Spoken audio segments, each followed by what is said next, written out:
Sampai jam berapa ini? Habis ya? Baik.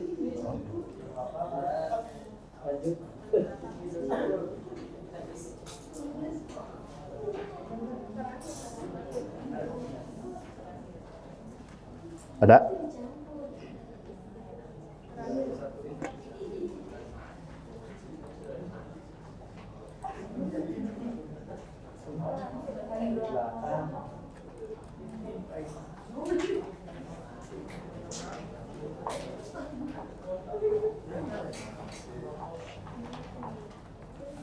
Baik. Oh, ya. Ya, bagus ya. Bagus ya.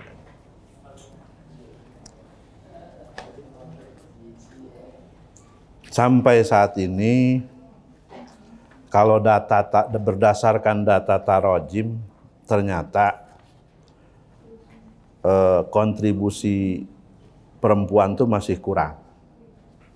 Nah, masih kurang.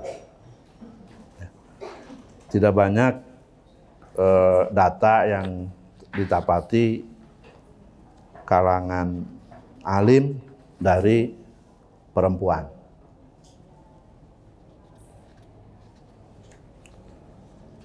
Walaupun sesungguhnya memang ada.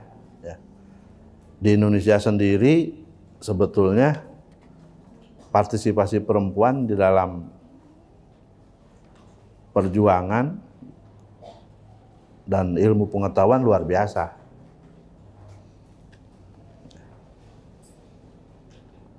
Rahmah El-Yunusiyah misalnya, pendiri pesantren di Padang tuh, apa nama pesantrennya? Ada yang tahu? Sampai sekarang masih ada. Pesantrennya masih ada. Saya lupa ya. Pesantrennya yang pasti masih ada.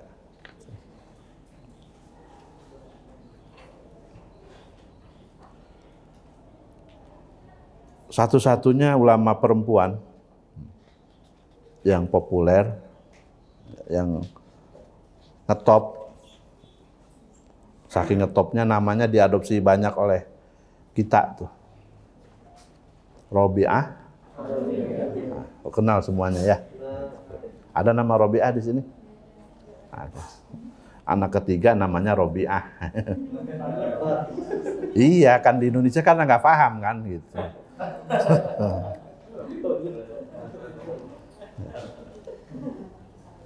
Mana tadi ini yang perempuan mana? Ya. Alamun Nisa ini.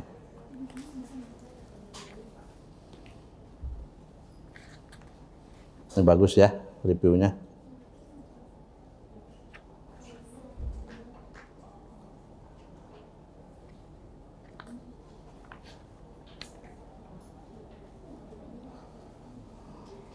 Saya tahun lalu mau ziarah ke makam Robiah. Setelah dari makam sahabat Amr bin As di Kairo. Saya nggak kesampaian. Saya sudah jalan menuju ke makamnya, diudag-udag sama gaid. Wah, nggak boleh, nggak boleh. Ada apa? Ternyata tidak lama berselang terjadi pembantaian di musola Robiah Ladawiyah. Para demonstran pembela presiden siapa tuh sebelum Sisi, presiden yang digulingkan, ada yang ingat? Oh jauh. Presiden sekarang nih Sisi ya, Jenderal Sisi. Sebelum Jenderal Sisi siapa tuh? Mursi, betul. Pembela atau pengikut Presiden Al-Mursi dibantai di Masjid Robiah atau di musola Robiah Ladawiyah. Jadi saya nggak boleh ke sana. Mudah-mudahan nanti kalau ada waktu ke Mesir silahkan.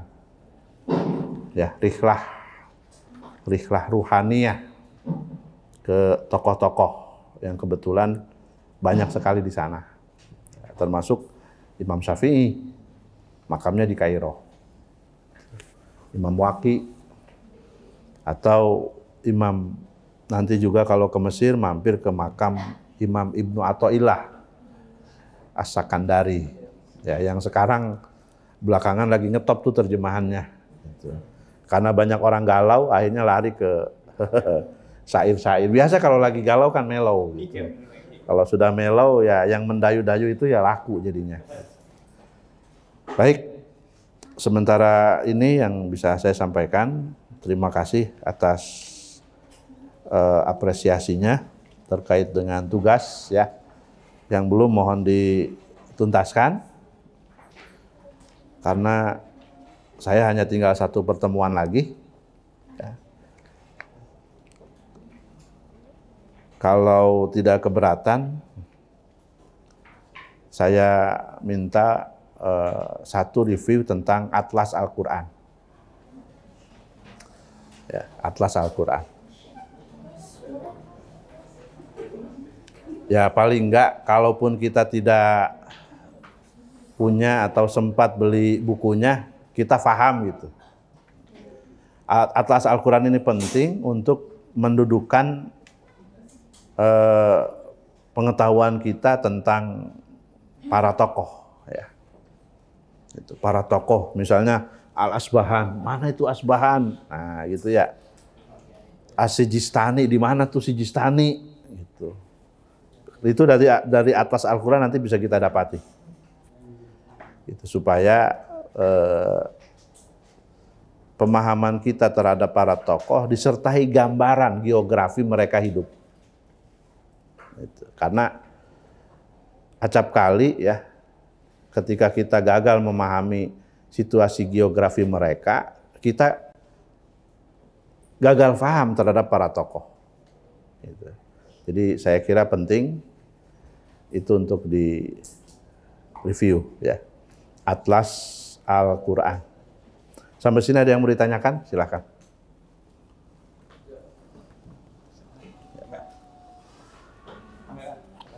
Ya, boleh langsung aja. Baik, terima kasih. Langsung terkait ke pertanyaan mengenai estafet limpahan dari Rasulullah ke para sahabat yang disepakati itu apa?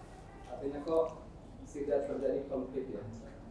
Ketika dari Rasulullah langsung ke para sahabat, artinya langsung disetujui saja atau seperti apa itu sistem penunjukannya atau sistem estafetanya? Kemudian waktu itu sistem khalifahnya sistem apa? Yang dipakai, yang baku dari Rasulullah sampai ke sahabat yang tadi itu.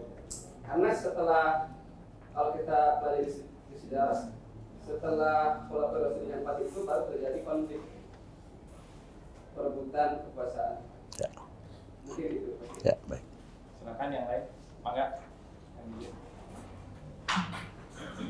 Assalamualaikum warahmatullahi wabarakatuh. Terima kasih banyak. Mudah-mudahan Pak Kiai panjang umur. Mohon izin Pak Kiai untuk bertanya. Jadi saya sedikit menyimak dan memperhatikan bahwa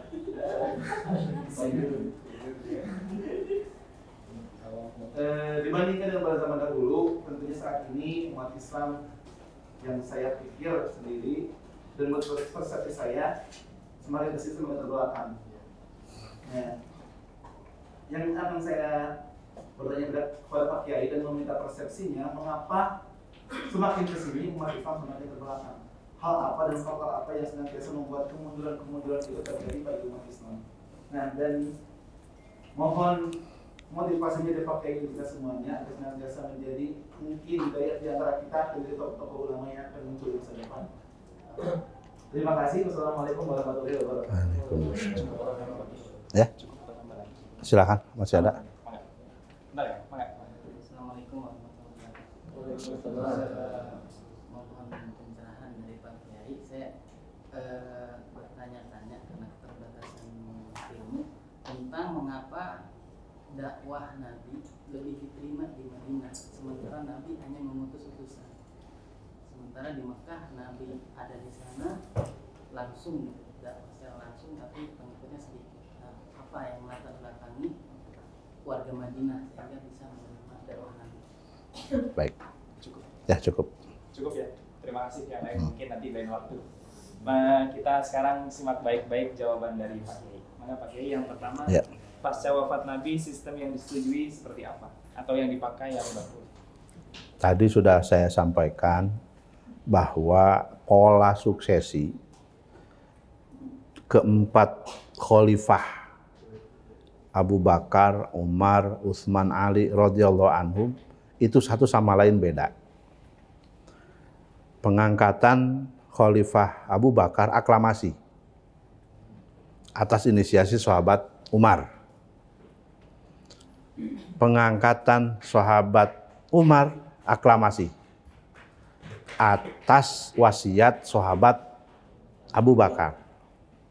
Walaupun dalam pengangkatan sahabat Abu Bakar aklamasi itu setelah melalui musyawarah dan perdebatan yang panas, sementara pengangkatan sahabat Umar tidak ada perdebatan dan tidak ada permusyawaratan.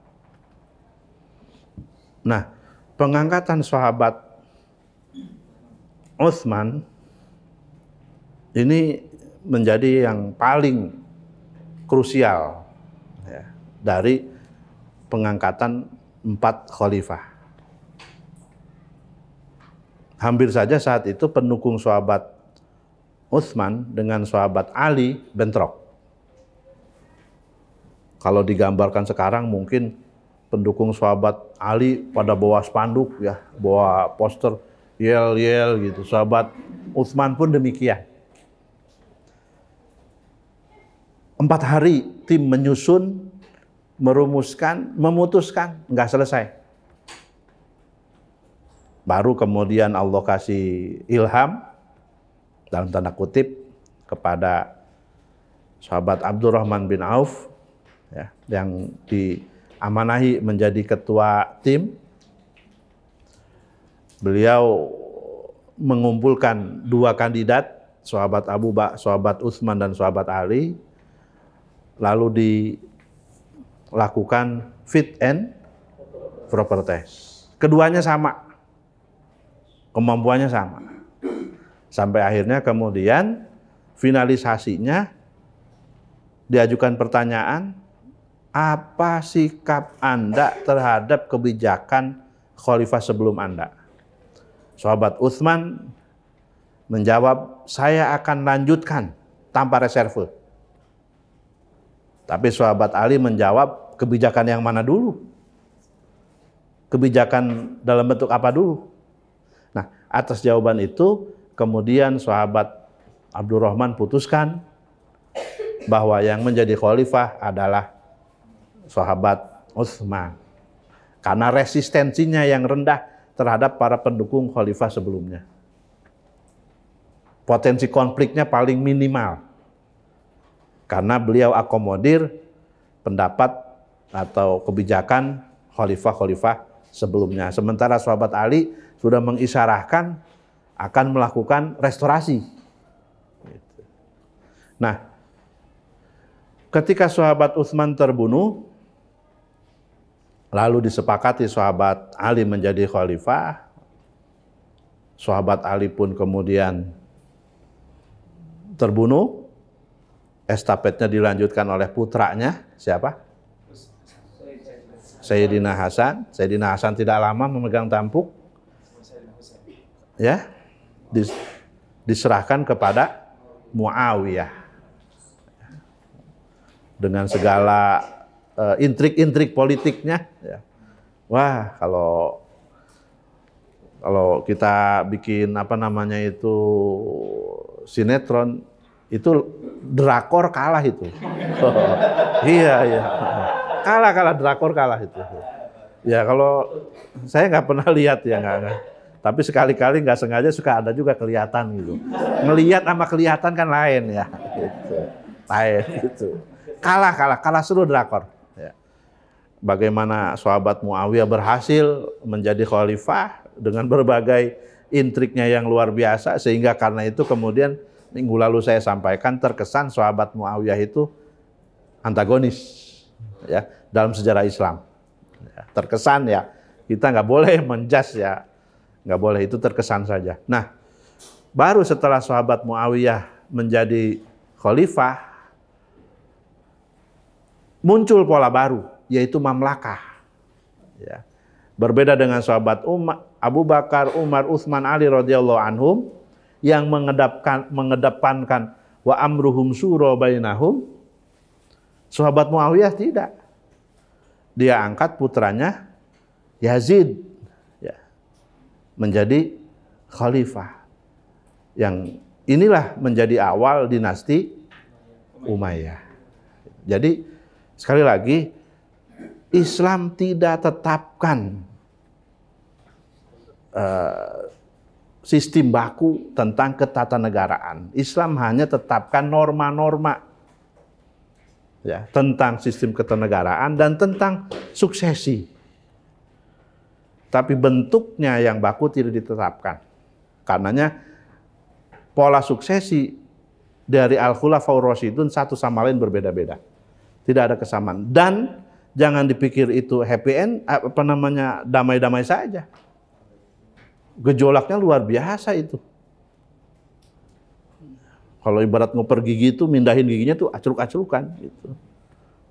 Itu satu. Yang kedua, sebetulnya pertanyaan mengapa Islam ini mundur sudah lama sekali ya. Syekh Amir Syakib Arslan serta Syekh Mustafa Al-Ghulayin itu membuat buku Limadza ta'akhkharal muslimun wa taqaddama ghairuhum. Mengapa umat Islam terbelakang sementara umat lain maju. Saya kutipkan jawaban dari Imam Al-Kuhlani, Ismail Al-Kuhlani ya, di dalam Subulus Salam menjelaskan hadis al-Islam ya'lu wa la yu'la alaih. Kata beliau, innama ya'lu sya'nul Islam idza amilna bi kitabillahi wa sunnati rasulih. Islam akan maju kalau umat Islam konsisten mengamalkan Al-Quran dan Sunnah. Lalu mempersiapkan kekuatan agar bisa mengalahkan kekuatan musuh-musuh Islam. Beliau kutip firman Allah, wa'iddu lahum mastata'tum min quwwatin wa min ribatil khail turhibuna bihi aduwallahi wa aduwakum. Dan hendaklah kalian mempersiapkan alutista ya, pasukan semaksimal mungkin. Al-Quran menggambarkan mirribatil khail, kuda perang yang gagah. Waktu itu kuda perang itu alat perang infanteri yang luar biasa. Alutista infanteri yang luar biasa. Ibaratnya mungkin kayak tank apa itu ya? Tank siluman lah, yang kalau dibom nggak pecah gitu, larinya kenceng, masuk ke darat, nggak pernah mogok, nyebur ke air, ngacir gitu. Mastata'tum min quwwatin wa mir ribatil khail turhibuna bihi aduwallahi wa aduwakum, yang bisa membuat musuh-musuh Allah, musuh-musuh kalian lari tunggang langgang, takut. Ini yang kita tinggalkan. Ini yang kita tinggalkan. Kita nggak bisa berkompetisi dengan mereka. Sains jeblok. Iya. Potensi sains juga kita ketinggalan. Coba lihat tuh para peserta olimpiade. Matematika, fisika. Maaf ya, saya bukan rasis. Lihat. Dari sekian banyak peserta, mana yang dari kita? Lihat dari nama-namanya. Aloysius. Ada nama-namanya begitu-gitu. Abdul Qahar, ada. Jujun, nggak ada. Lihat, kita ketinggalan. Ekonomi kita ketinggalan. Padahal nabinya bilang, idza laqitum, saya lupa ya, tolong dibantu. Apabila kalian bertemu dengan orang kafir, fattarruhum ila adyaqih. Idza laqitum, apa itu ya, lupa. Fitorik ya, fattarruhum ila adyaqih. Apabila kalian bertemu dengan la tabda'u bis salam, bertemu dengan orang kafir, jangan kamu ucapin salam. Pepetin ke jalan yang paling kecil. Ini maknanya bukan berarti kalau kita bukan. Rasul perintahkan kita kuasai jalur besar. Jalan-jalan utama, pegang itu. Jangan diambil sama mereka, kita yang kudu megang. Sekarang kan nggak begitu. Dulu waktu masih daerah itu ditumbuhi oleh pohon-pohon yang punyanya ece akang, abang empok, ya. Begitu sudah jadi hutan beton, yang nilainya sudah beribu kali loncat, gitu ya. Punya siapa? Nah, ya, punya enci, punya engko atau batako, kan begitu ya. Ya kira-kira begitulah. Kemana orang Islamnya? Nyempot, asup ke ganggang. Jalan tuh ke perumahan Sentul, tong jauh-jauh di dia tah. Main ke Sentul sana, masuk ke klaster. Yang rumahnya gede-gede. Tanya sama RT, berapa persen umat Islam yang punya di situ? Ayo. Nyempot paling aya hiji-hijian haji anu, nyempot eta. Ya. Masuk ke perumahan subsidi. Nah, sok masuk ke perumahan subsidi. Nu ngahunjar ge hese. SSS itu. RSS, rumah sangat sempit. Rumah susah selonjoran ya. Iya. Siapa yang punya? Kita. Kita ketinggalan. Memang orang Indonesia, orang Islam terutama orang Indonesia sakti. Bayangin penjajah aja dilawannya pakai bambu runcing. Hebat kan? Hebat. Tapi bro, 350 tahun tuh. Iya, 350 tahun. Andai waktu itu, waktu pasukan Portugis datang ke Batavia, menembakkan Meriam. Nah, tuh, jangan ngeres pikirannya. Menembakkan Meriam, Fatahilah, Faletehan, Sunan Gunung Jati ya. Di bawahnya menghadapi mereka dengan persenjataan yang sama. Make Meriam juga. Mendarat gak itu pasukan Portugis? Enggak, takut mereka. Kan dihadapinya pakai golok, pakai bambu runcing. Ya. 100 orang maju, dilempar bom satu, selesai nggak?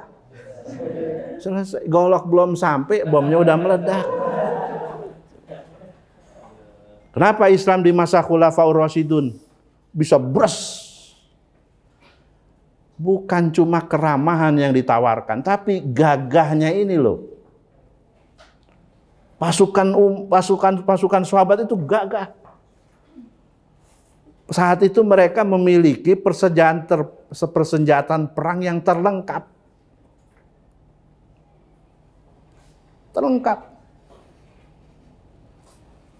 Bukan cuma keramahan ya, Islam kan damai, iya betul itu. Tapi di luar itu mereka datang dengan wibawa.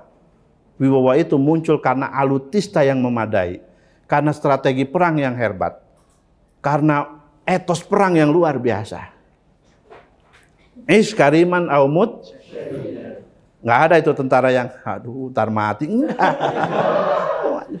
So, karena ini yang sekarang hilang. Ini sekarang nggak ada. Kita ketinggalan. Kalau mau bangkit, kejar itu. Kejar. Emang sakti-sakti orang Indonesia.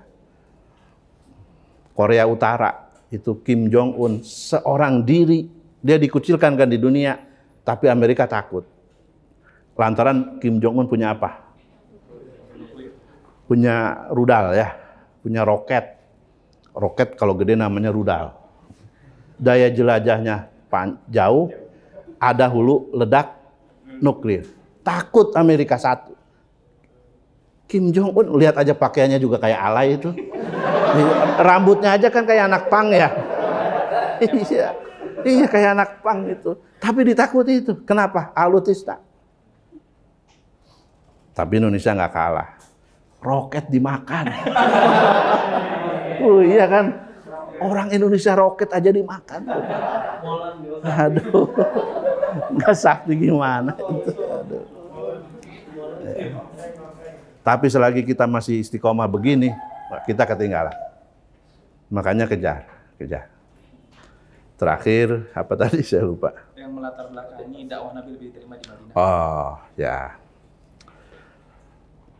Ya, selain itu qadarullah ya. Qadarullah udah selesai ya.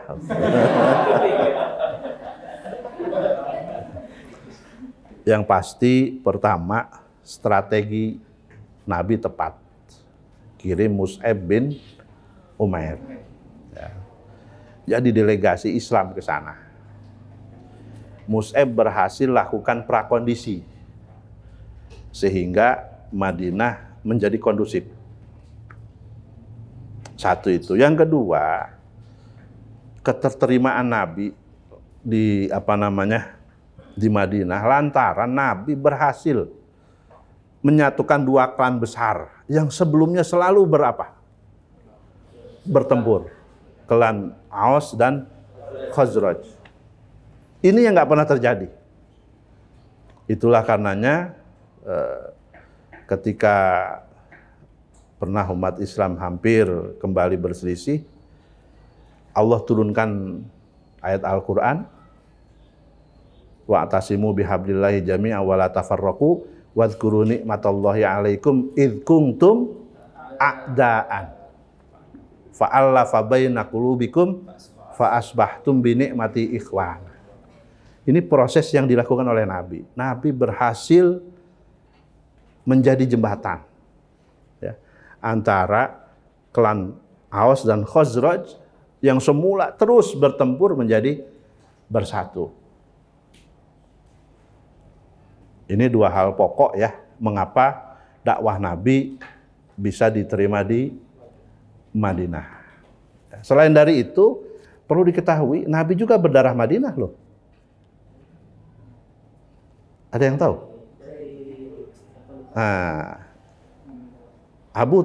Ayah Nabi siapa? Abdullah. Kakek Nabi? Abdul Muttalib itu berjuluk Syaibah. Ya, Syaibah. Syaibatul Hamdi. Waktu lahir rambutnya putih. Udah ada seolah-olah uban gitu. Karenanya dinamakan Syaibatul Hamdi. Nah, ibunya itu orang Madinah. Abdul Muttalib, ibundanya beliau lahir di Madinah. Jadi Nabi itu ke Madinah tidak asing. Dianggap sebagai warga Madinah. Ya, hal yang sampai saat ini kekerabatan itu menjadi salah satu modal. Ya, sampai saat ini. Kan hari gini juga masih suka muncul istilah pribumi gitu ya. Ada kan? Ya. Ada. Pribumi hari gini. Aduh. Nabi warga Madinah. Jadi kedatangan Nabi bukan dianggap sebagai orang asing, tapi bagian dari keluarga yang kembali ke pangkuan Ibu Pertiwi. Wallahu a'lam. Terima kasih, mohon maaf. Semoga ada manfaatnya. Wallahul muwaffiq ila aqwamit thoriq. Assalamualaikum warahmatullahi wabarakatuh. Waalaikumsalam warahmatullahi wabarakatuh.